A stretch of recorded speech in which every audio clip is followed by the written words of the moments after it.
Hey girlies, it's Danny the Teach and this is Beauty Manifested. So I've been wanting to create more content, so I've been thinking heavily about what kind of voice I want to have and what kind of content I want to create and things like that. With YouTube, I feel like it's easy because you can literally just get on here and talk, at least for me. And those are the kind of videos that I like to watch, quite frankly, like just people talking with a little bit of structure, like a little bit. And I think that'll come the more you do it and as you tune in on what you want to say. So I'm trying to get more like niched down into what it is that I want to say. And it's easier said than done. And I also saw online that I should use my back camera so that the videos can look better. But honestly, I really like being able to look at myself while I do it. So I don't know how I'm gonna do that. I wish I had someone who was like really tech savvy and then he could just come over and set up my studio for me. And then that would make my life easier, especially for these get ready with me's, because I have an extra phone that I can just leave set up. So if he could just set up like a wall mount tripod would be so cute. Like it's on the wall and I just set the phone up and boom, boom, boom. And then even better, or even a camera, but I don't like having to do like the SD card and like all of that stuff. This is just gorgeous. I'm doing a full face today. I'm just in that kind of mood. Yeah, but so as I try to find my voice and the type of content that I wanted to make, I decided to journal on like, who am I? Like, who is Danielle? What makes me special? What makes me unique? And like, what's something that I can teach? What's something that I feel that I've mastered? And what really came up for me is peace. And it came up because I was watching TV and I was with my grandma, and then she asked me to do something. Oh, okay.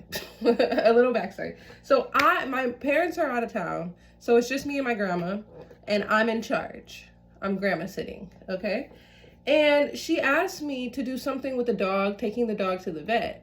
And really, I don't like taking care of these dogs. I don't know anything about these dogs. My mom takes full responsibility of the dogs. And I'm the kind of person who believes that someone should be in charge. Like, if that is your domain, then that is your domain. Like, even when I'm married, I'm like, you do what you do and I'll do what I do, but I don't feel like I should do what you do, and I don't think that you should do what I do, because I have a certain way of doing things. I'm sure you have a certain way of doing things, and it's just going to be easier if we know this is what I do and this is what you do, right? So that's for me. So she asked me to take the dog to the vet. I told her, I'm like, I feel like every time my parents go out of town, you try to like sneak and ask me to do things that are not in my domain. And she was like, I just want you to know, no matter what I ask you, like, no is always an answer. Like, you don't have to give an explanation. You don't have to tell me this story of like why you don't want to do it. You don't have to do any of that. You can just say no. And then that just got me thinking on my childhood, because I mostly spent time with my grandma because both of my parents worked when I was young.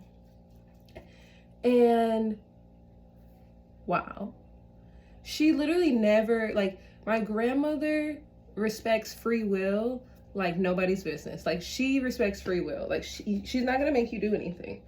She can't. Like, she will explain things to you. She will speak her piece. She will speak whether you want, or whether you're listening or not.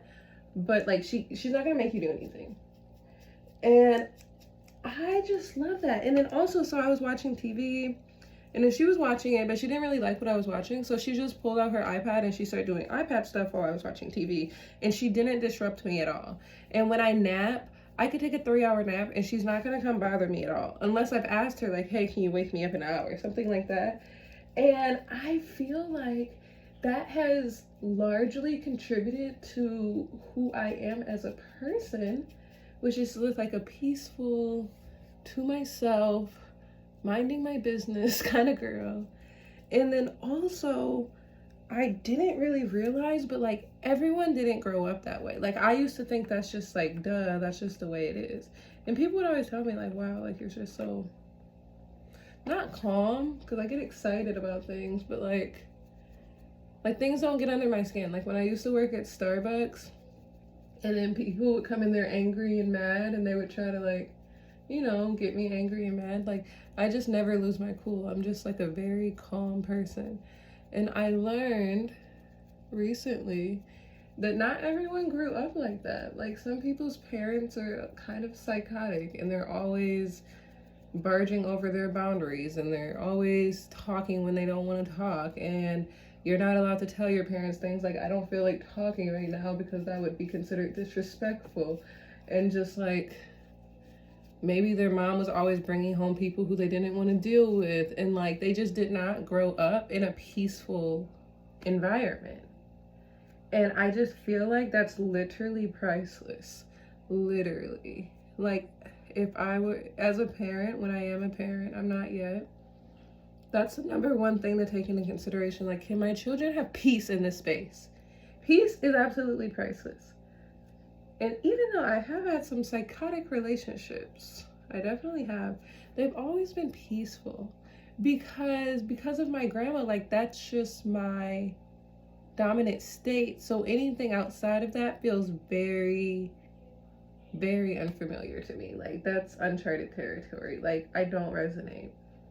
And so I think that I just want to make content about peace, like how to promote peace, things that I do to keep my peace in unpeaceful situations, how I deal with unpeaceful people, and just like my whole ideology on that. So that's what I've been thinking. But I'm gonna journal more, of course, and I'm just having so much fun, and I love it, and I like speaking and learning my voice, and I'm just having the time of my life, quite frankly. I'm very grateful.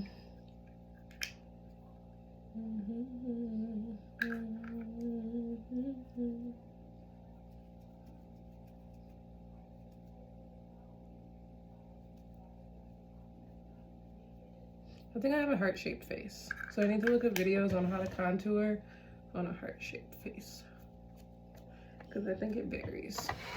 Because like, I've seen people who pull their contour all the way into their mouth, and I just don't. I'm undecided on whether or not I like that look for moi. Sorry, girlies. That's the end of this video. Peace.